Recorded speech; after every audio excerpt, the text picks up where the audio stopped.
नमस्कार, AB star news देख रहे हैं आप। मैं हूं आपके साथ हुज़ैफा गौर। वक्त हो चला है उत्तर प्रदेश की खबरों का। पहली खबर लेते हैं फिरोजाबाद से।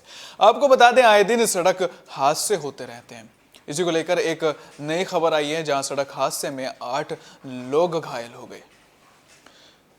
सीओ सदर हीरालाल की दरियादली उस वक्त नजर आई जब थाना मटसेना क्षेत्र गांव घड़ी छिपनी के पास आगरा लखनऊ एक्सप्रेसवे पर सड़क हादसे में इको सवार में एक परिवार के ही 8 लोग घायल हो गए। उसी दौरान वे जानकारी होते ही थाना प्रभारी मटसेना के साथ पहुंच गए। तत्काल हाईवे एम्बुलेंस के माध्यम से सभी घायलों को जिला अस्पताल भर्ती करवाया। खुद भी घायलों के साथ सरकारी ट्रामा सेंटर देर तक रहे। इतना ही नहीं, आने पर जब एम्बुलेंस से घायलों को उतारते वक्त 2 बच्चे घायल भी उतारे जा रहे थे तो सीओ सदर इतना भावुक हो गए, उन्होंने बच्चों को खुद गोद में लेकर अंदर तक पहुंचाया। वहीं घायल बच्चों का पिता जब रोने लगा तो समझाया, अगर वे खुद रोएंगे तो फिर परिवार का क्या हाल होगा। अक्सर देखने को मिलता है कि पुलिस सही बर्ताव नहीं करती, लेकिन यह मामला कुछ अलग ही निकल कर आया। आपको बता दें कि तब उन्होंने क्या कहा, तब व्यक्ति को कुछ मजबूती मिली। आपको बता दें कि जब उन्होंने ये सब चीज़ें कही तो तब उनके परिवार के जो बुजुर्ग थे, जो उनके पिता थे, उनको मजबूती मिली। उनके इस कदर भावुक हो जाने को लेकर हर कोई उनका कायल हो गया। घायलों में 2 घायल, जिनमें एक बच्चा गंभीर भी शामिल है, को आगरा रेफर कर दिया गया तो खुद की मौजूदगी में उन्होंने भिजवाया। काफ़ी देर उपचार दिलाते रहे जब तक स्थिति सामान्य नहीं हुई। इसी चीज़ को लेकर लोग उनकी तारीफें कर रहे हैं। मीडिया में नहीं, मैं आपको बताना चाहूँगा, ये इको गाड़ी थी GJ27 DM 6805, ये अहमदाबाद से पंचमुख नगला खलीनी सौरी कन्नौज जा रहे थे अपने घर, जिसमें 10 सवारी, इनके पूरा परिवार 10 से भरा हुआ था। 3 कृषि कानून अब सरकार ने, यानी कि मोदी सरकार ने वापस ले लिए। इसी को लेकर लोगों की तरह तरह की प्रतिक्रिया देखने को मिल रही है। इसी बीच अरशद मदनी ने भी एक बयान जारी किया। उन्होंने कहा है, जिस तरीके से कृषि कानून वापस लिए गए, उसी तरीके से CAA NRC भी वापस लेना चाहिए। आपको बता दें कि कानपुर जमीयत उलेमा हिंद के राष्ट्रीय अध्यक्ष मौलाना अरशद मदनी से खास बातचीत हुई। उसमें उन्होंने कहा कि CAA NRC बिल भी वापस लेना चाहिए, जैसे कृषि कानून बिल वापस लिए गए। साथ ही उन्होंने कहा कि हिंदुस्तान में NRC जैसा प्रदर्शन कभी भी नहीं हुआ है। इससे बड़ा प्रदर्शन आज तक नहीं हुआ। सरकार ने 8 सालों में कभी बात नहीं की और हमने सरकार से कभी बात नहीं की और ना हम करने जाएंगे। ये सब भी अरशद मदनी ने कहा। कब वापस लेना भी ज़रूरी था, जो किसानों के सिलसिले में हुआ। हम किसानों को मुबारकबाद देते हैं कि उन्होंने बड़ी दिलजमई और क़ुव्वत के साथ अपने इस एहतजाज को 8-10 महीने कायम रखा है। हम इसी बुनियाद के ऊपर गवर्नमेंट से ये भी चाहते हैं कि वो उस बिल को भी वापस ले जिसकी बराबर चोट मुसलमानों के ऊपर पड़ रही है। खबर फरुखाबाद की। आपको बता दें कि एक हैंडपंप से गर्म पानी निकला। साथ ही आपको बता देते कि लोगों का जमावड़ा लगा उसको देखने के लिए कि एक हैंडपंप से खोलता हुआ गर्म पानी निकला। हैंडपंप से निकलता खोलता गर्म पानी निकला। साथ ही आपको बता देते कि ग्रामीणों की देखने की सुबह से ही लाइन लंबी लगी थी। साथ ही आपको बता देते हैं कि ये कोतवाली कयामगंज क्षेत्र के वीरपुर रोरा देवी मंदिर का ये पूरा मामला है।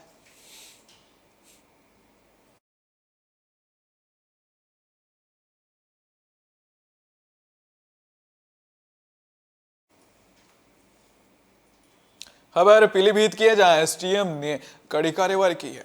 ईंटों का खनन, अवैध खनन चल रहा था। इसी को लेकर SDM ने बड़ी कार्रवाई की है। SDM ने बड़ी कार्रवाई करते हुए जो अपराधी हैं उनके ऊपर एक्शन लिया। पीलीभीत अमरिया क्षेत्र में ईंट भट्टों पर चल रहे मिट्टी के अवैध खनन को लेकर SDM आशुतोष कुमार गुप्ता ने पुलिस टीम के साथ छापा मारा। इस दौरान ग्राम शेरनी प्रक्रिया में RBI भट्टे पर मिट्टी का अवैध खनन होते हुए पकड़ लिया। पुलिस व SDM को देखकर JCB व ट्रैक्टर ट्रॉली कुछ लोग भाग गए। एक ट्रैक्टर ट्रॉली मौके से पकड़ लिया गया। मिट्टी की रॉयल्टी मांगने जाने पर भट्टा मालिक एक भी खनन संबंधित अभिलेख नहीं दे सका। एसडीएम ने बताया कि पकड़े गए ट्रैक्टर ट्रॉली को सीज कर दिया गया है। अवैध खनन करने वालों के खिलाफ कानूनी कार्रवाई की जा रही है।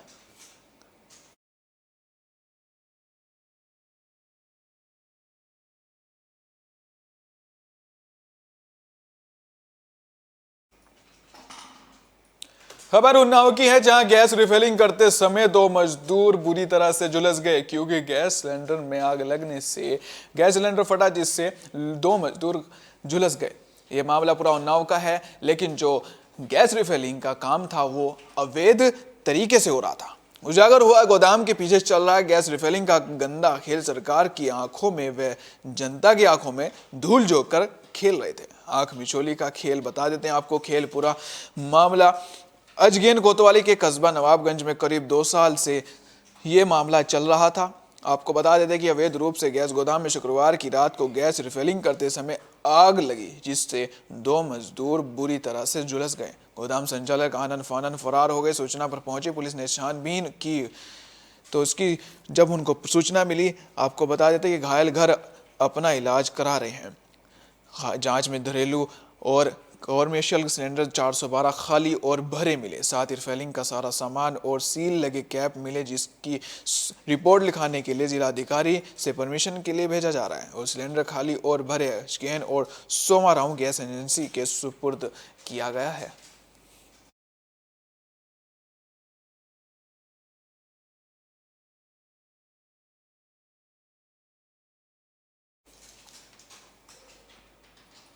विधानसभा की तैयारियां जोरों शोरों से चल रही हैं। इसी को लेकर आपको बता दें केंद्रीय मंत्री अन्नपूर्णा ने आपको बता दें कि उन्होंने दावा किया है कि बीजेपी सरकार अब की बार 350 सीटें जीत रही है। आपको बता दें कि अन्नपूर्णा देवी ने कहा कि बीजेपी अब की बार 350 सीटें जीत रही है, पिछली बार से भी ज्यादा सीटें जीत रही है। केंद्रीय शिक्षा राज्य मंत्री अन्नपूर्णा देवी ने आगामी विधानसभा चुनाव में भाजपा को 350 सीट मिलने की बात कही। उन्होंने ये बात राजकीय मेडिकल कॉलेज में आयोजित पार्टी कार्यकर्ता सम्मेलन के दौरान पत्रकारों से की। उन्होंने कहा कि 2017 में भाजपा को 313 सीट मिली थी, इस बार इससे भी ज्यादा सीटें आएंगी।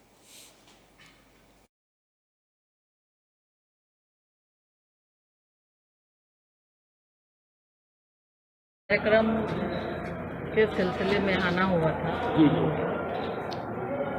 और इस कार्यक्रम में हमारे सम्मानीय विधायक जी सभी संबंधित साथी, आज का चूँकि उत्तर प्रदेश में आप जानते हैं 22 का चुनाव का आगाज हो गया और चुनाव के सिलसिले में खबर महोबा से है, जहां आपको बता दें किसान की संदिग्ध मौत के बाद परिजन बुरी तरीके से परेशान हो गए हैं। आपको बता दें कि वो इसके साथ ही एक अजीबोगरीब मामला भी सामने आया।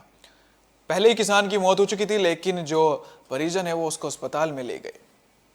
जहां जिंदा समझकर वो परिजन अस्पताल में ले गए, लेकिन वहां पर जाकर पता चला कि किसान की तो मौत काफी देर पहले हो चुकी थी। महोबा जिले में संदिग्ध परिस्थितियों में किसान की मौत से हड़कंप तो मची गया था। साथ ही मृतक किसान को जिंदा समझ परिजनों द्वारा महोबा जिला अस्पताल के इमरजेंसी वार्ड लाया गया, जहां डॉक्टर ने चिकित्सा परीक्षण करते हुए उसे मृत घोषित कर दिया। किसान के मौत से परिजनों में चीख पुकार मच गई। तो वहीं अस्पताल प्रशासन ने मृतक के शव को मोर्चरी में रखवा कार्रवाई के लिए पुलिस को सूचना दे दी है।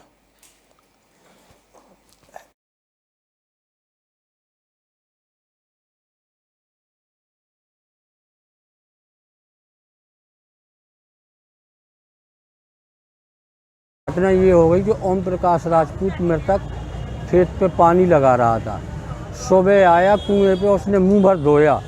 मुंह धोने के बाद तत्काल गिर पड़ा तो पास पड़ोस से महिलाएं आई, उसको उठाया, तत्काल महोबा ले आए। एक व्यक्ति जो अभी हमारे यहाँ आया वो एक्चुअली मृतक अवस्था में लाया ही गया था। उसको देखा तो वो मृत था, उसको उन्होंने मृत घोषित कर दिया है। घटना ये हो गई कि ओम प्रकाश जागरूक रैली का आयोजन किया। आपको बता दें कि आज शुरुआत की गई, साथ ही उन्होंने हरी झंडी दिखाकर मतदाता जागरूक रैली की शुरुआत की है। साथ ही इस कार्यक्रम में बच्चों ने भी शिरकत की।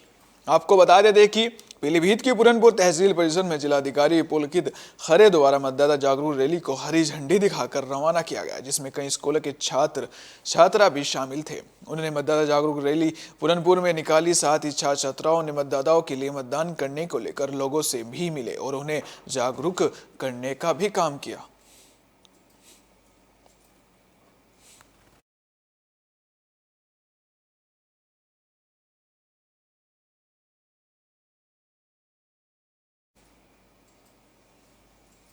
औरैया जिले में मनाया गया आवास मेला, साथ ही जो लाभार्थी हैं उनको चाबी भी दी गई।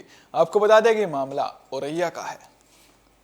औरैया जिले में मनाया गया आवास दिवस और पात्र लोगों को आवासों की चाबी सौंपी गई। चाबी सौंपने के बाद लोगों में आवास पाकर खुशी भी देखने को मिली।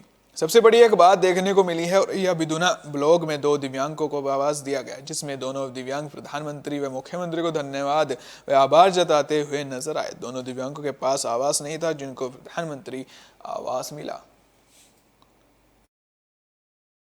सरकार से प्राप्त निर्देश के क्रम में आज आवास दिवस मनाया जा रहा है। इसके तहत जिन लोगों को आवास दिया गया, प्रधानमंत्री आवास और मुख्यमंत्री आवास स्वीकृत किया गया है, उन लाभार्थियों के जिनके आवास पूरे हो गए उनको बुला करके चाबी वितरण कार्यक्रम और गृह प्रवेश कार्यक्रम आयोजित। खबर मऊ की है, जहां एक अजीबोगरीब मामला देखने को मिला। एक प्रेमी ने अपनी प्रेमिका को गोली मारकर मौत के घाट उतार दिया। उसके बाद खुद को भी गोली मार ली। ये मामला मऊ का है। आपको बता देते, मऊ जनपद के मोहम्मदाबाद थाना अंतर्गत देवीशीपुर गांव में प्रेमी ने प्रेमिका को बुलाकर गोली मारी, साथ ही उसके बाद खुद को भी गोली मार दी। आपको बता दें कि 6 महीने पहले प्रेमिका से मुलाकात हुई थी और साथ ही उसे सूचना मिली थी कि उसकी शादी होने वाली है। पुलिस मौके पर पहुंचकर शव को कब्जे में लेकर आगे की कार्रवाई कर रही है।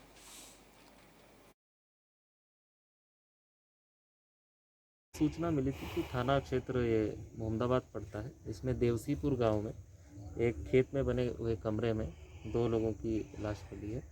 यहाँ पे जब मौके पे पुलिस फोर्स पहुंची है तो ये बात पता चली है कि एक लड़की और एक लड़के की ये लाश है और उनको गोली लगी है। जो अभी घाव हमने देखे हैं तो दोनों को ही सिर के पास ही गोली लगी है। लड़के की गोली उसके कान के पास से निकली हुई। खबर पीलीभीत की है, जहां आपको बता दें कि एक तरफ तो लोग पुलिस की तारीफें करते हैं, एक तरफ तो पुलिस अच्छे काम करती है, तो दूसरी तरफ ऐसा भी सुनने को मिलता है कि पुलिस अत्याचारों की वजह से सुर्खियों में रहती है। ये मामला ताज़ा पीलीभीत से सामने आया है। आपको बता दें, पीलीभीत के बरखेड़ा थाना क्षेत्र के गांव डांडिया राजे में पुलिस द्वारा परेशान किए गए लोगों के रोते बिखलते हुए परिजनों ने आज रोड जाम कर पुलिस पर यातनाओं के गंभीर आरोप लगाए हैं। लोगों ने आरोप लगाया कि पुलिस बेवजह लोगों को परेशान कर रही है, जिससे गांव में भय का माहौल देखने को मिल रहा है। वहीं पुलिस बेगुनाह लोगों को भी पकड़ रही है। इस दौरान गांव की महिलाओं लड़कियों ने पुलिस पर परेशान ज्यादती करने का भी आरोप लगाया, जिसके बाद मौके पर पहुंचे नवागढ़ SHO बरखेड़ा कमलेश कांत वर्मा व SHO बीसलपुर सहित CO प्रशांत सिंह ने लोगों को समझाया तथा बेगुनाहों को जल्द छोड़ने का आश्वासन भी दिया।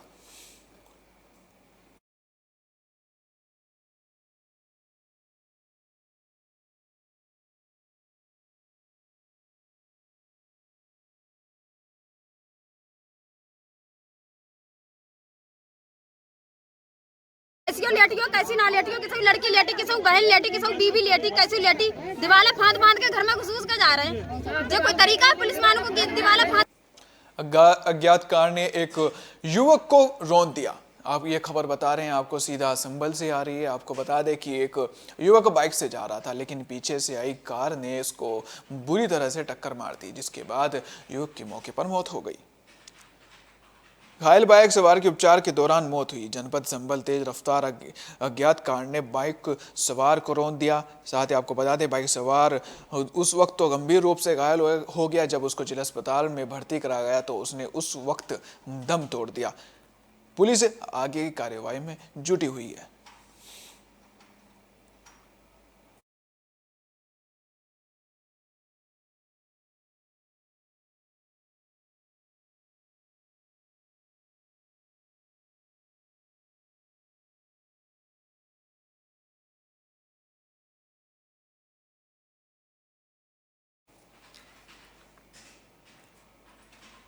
आज का टेक्नोलॉजी का जमाना है, इसी को लेकर लोग ज्यादातर सेल्फी भी लेने में विश्वास रखते हैं, और वो भी ऐसी जगह जहां पर खतरा ज्यादा हो।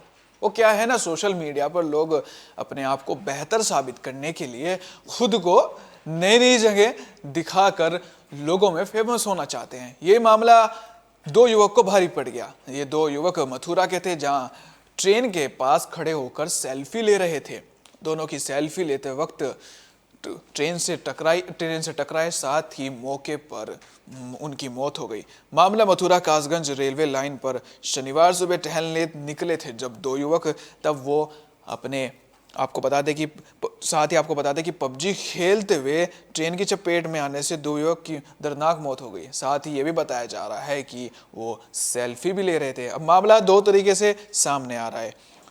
कुछ का कहना है कि ये पबजी खेलते वक्त ट्रेन की चपेट में आए। आपको ये भी बता देते हैं कि पबजी खेल के लिए पहले भी बहुत सारी चीज़ें ऐसे सामने देखने को मिली थी कि इन पबजी खेल की वजह से लोगों की मौतें हो रही हैं।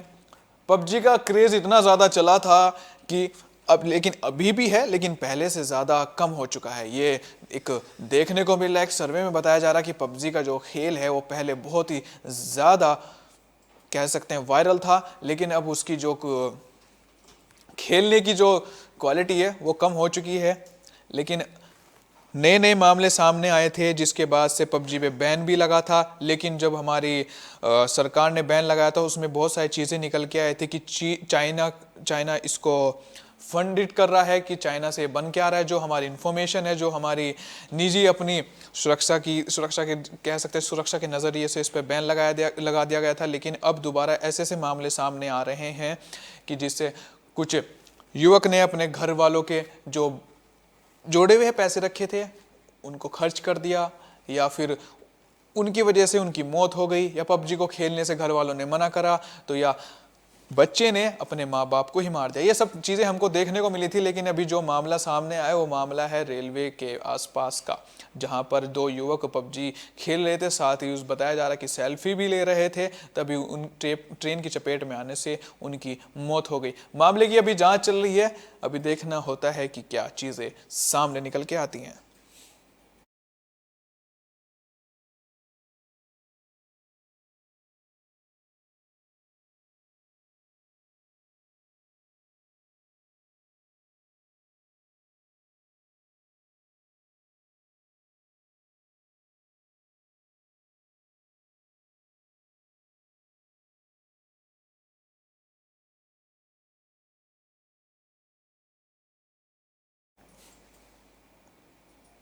खबर फिरोजाबाद की, जहां कंटेनर में आग लगने से हड़कंप मच गया। साथ ही बड़ी मुश्किल के साथ, बड़ी मशक्कत के साथ आग को बुझाया गया।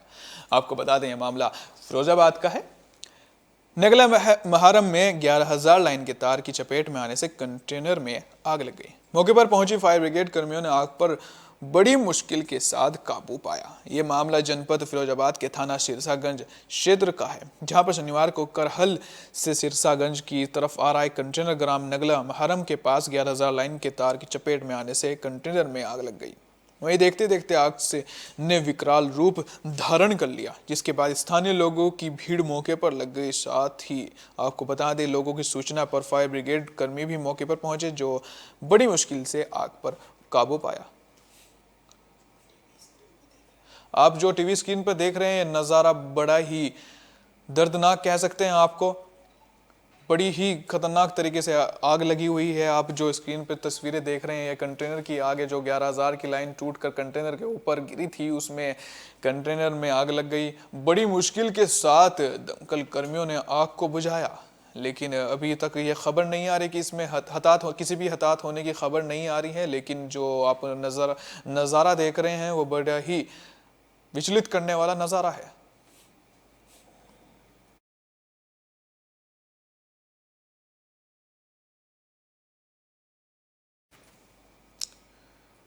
खबर गाजियाबाद की है, जहां तेंदुआ का आतंक देखने को मिला। आपको बता दें, गाजियाबाद में तेंदुआ का आतंक देखने को मिला है।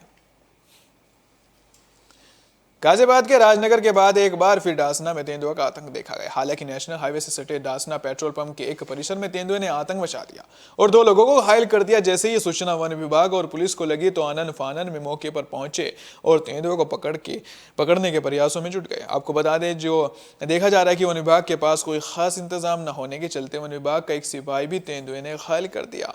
आप जो तस्वीरें देख रहे हैं उसमें आपको ये सब चीजें देखने को मिल रही हैं।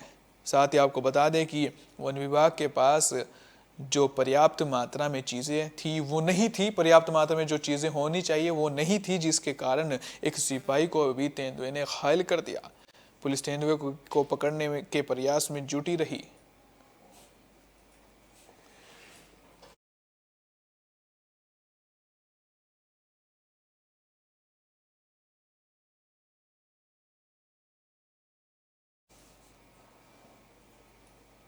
शाहजहांपुर में तुलसी बारात की शुरुआत हुई। आपको बता दें कि तुलसी विवाह को लेकर ये बारात निकाली गई। मामला शाहजहांपुर का है। आपको बता दें कि यूपी के शाहजहांपुर में कार्तिक मास में गंगा स्नान के अगले दिन यानी आज शनिवार को नगर के कृष्णा नगर मंदिर से ढोल नगाड़ों के साथ तुलसी विवाह की बारात निकाली गई। आपको बता दें कि श्री राधा नाम संकीर्तन मंडल युवा सेवा समिति कृष्णा नगर मंदिर कमेटी द्वारा भव्यता के साथ उपरोक्त कार्यक्रम का आयोजन किया जा रहा है।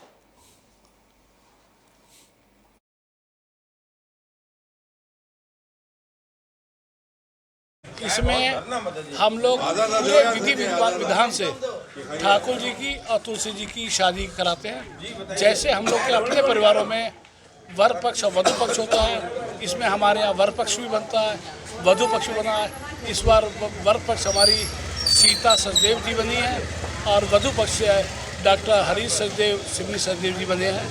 और जैसे कि हम लोग के यहाँ गुड़चली जैसे या कुआं बेरा जिसे कहते हैं, मेहंदी की रस्म, वो सब रस्में होके उसके बाद आखिरी दिन हम लोग इसकी शोभा यात्रा निकाल के और रात्रि में मंदिर में विधि विधान पूर्वक पंडित जी अपने सभी मंत्रों के साथ विवाह संपन्न करो। खबर बहराइच की है, जहां जमीनी विवाद को लेकर 2 गुट आपस में लड़ पड़े।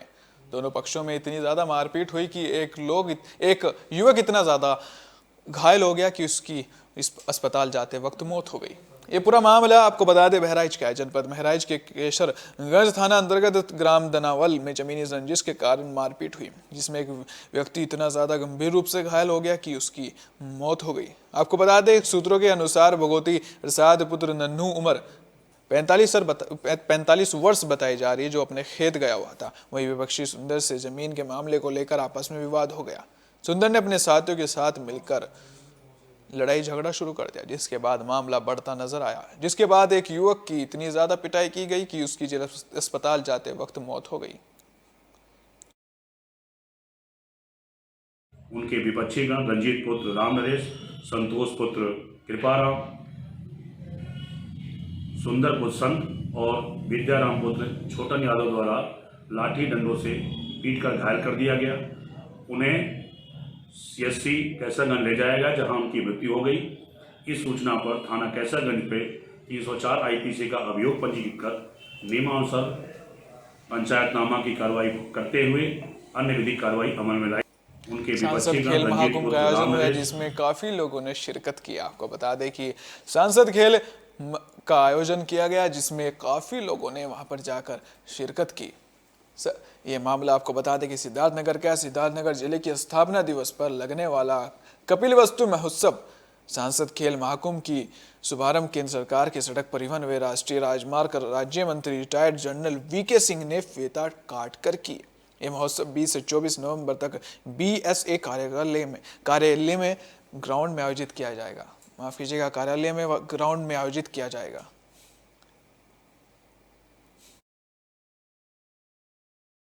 और साथ साथ आप सब लोगों को शुभकामनाएं दी कि जिस प्रकार से इन दोनों चीज़ों के ऊपर लोगों के अंदर उत्साह और प्रेरणा देखी है, वो देखकर बड़ी खुशी होती है कि किस प्रकार जिला जिसको कि लोग बाग पहले पीछे मानते थे, अब वो कैसे अग्रणी बनता जा रहा है। बहुत खुशी हुई। और जिस तरीके से ये सारा कार्य हो रहा है, हमें लगता है कि आने वाले दिनों में एक बहुत महत्वपूर्ण महोत्सव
मेडिकल के हिसाब से भी सही है, डॉक्टर का भी यही कहना है कि अगर साफ सफाई रखेंगे तो बीमारियों से बचते रहेंगे।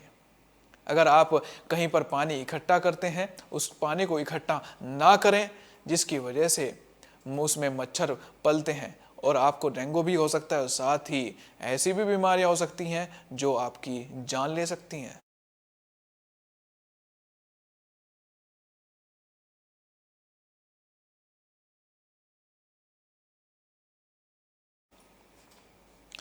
प्रदेश के कुछ जिलों में जीका वायरस का केस मिलने के बाद गोंडा जिले का स्वास्थ्य विभाग भी हरकत में आते हुए अलर्ट मोड पर आ गया है। जीका वायरस से निपटने के लिए लगातार तैयारियों में जुटा हुआ है और जीका वायरस के लिए अलग से कोई बेड आरक्षित नहीं किया गया। अगर जीका वायरस आता है तो उसके लिए स्वास्थ्य विभाग स्वास्थ्य कर्मियों को ट्रेनिंग देकर तैयारियां करवा रहे हैं। वैसे जिले में जीका वायरस के कोई भी केस नहीं है, लेकिन जिला प्रशासन तैयारियों में जुटा हुआ है। जीका वायरस का लक्षण मिलने पर सैंपल लेकर जिला अस्पताल में ही इसका परीक्षण किया जाएगा और जांच रिपोर्ट के बाद उचित चिकित्सीय सलाह भी दी जाएगी। लोगों को साफ सफाई और स्वच्छता के प्रति जागरूक भी लगातार किया जाएगा। साथ ही हम आपको बता दें कि अगर आप सफाई रखेंगे तो उसके बाद आपको बीमारियों से भी बचा जाएगा। बेड ऑलरेडी जिला अस्पताल में है और आवश्यकता पड़ने पे हम लोग उसका उपयोग करेंगे। अलग से कोई बेड आरक्षित नहीं किया गया। किस तरह की तैयारियाँ? जहाँ तक तैयारियों का सवाल है, जीका वायरस के लिए भी हम लोगों को सबसे ज़्यादा स्वच्छता की दृष्टि से तत्पर रहना है और स्वच्छता के लिए जो भी तैयारियाँ की जाती हैं वो जनपद में की गई हैं। उसके अलावा जहाँ भी फॉगिंग और छिड़काव की व्यवस्था करनी है वो की जा रही हैं। जांच के लिए सैंपल लेके यहीं जिला अस्पताल में जांच किया जाएगा। साफ सफाई रखिए और बीमारियों से बचिए। फिलहाल उत्तर प्रदेश की खबरों में इतना ही। देखते रहिए विस्तार न्यूज़, क्योंकि यहाँ पर खबरों का सिलसिला कभी नहीं थमता। दीजिए इजाजत, नमस्कार।